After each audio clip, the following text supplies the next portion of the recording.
এক বৃদ্ধ ভদ্রলোক তার অসুস্থ স্ত্রীর সব কাজ নিজের হাতে করতেন।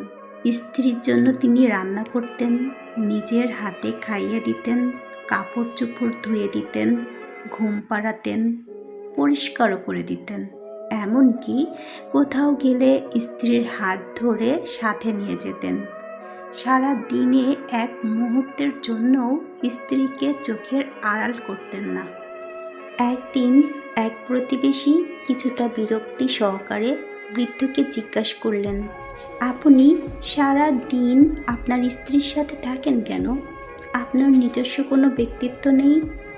বৃদ্ধ একটি দীর্ঘশ্বাস ছেড়ে বললেন, আমার স্ত্রী একজন আলঝেইমার রোগী। সে একা একা কিছুই করতে পারে না।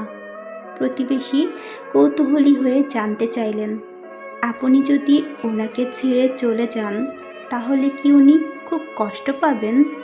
জবাবে বৃদ্ধ বললেন, আমার স্ত্রী স্মৃতি বলতে কিছুই নেই। আমি কে তাও সে জানে না। অনেক বছর ধরে সে আর আমাকে চিনতে পারে না। প্রতিবেশী অবাক দৃষ্টিতে বললেন, তারপরেও প্রতিদিন আপনি তাকে সঙ্গ দিয়ে যাচ্ছেন, যে আপনাকে চেনেই না। বৃদ্ধ মানুষটি মৃদু হেসে বললেন, সে জানে না আমি কে, কিন্তু আমি তো জানি সে কে। সে হলো আমার ভালোবাসা।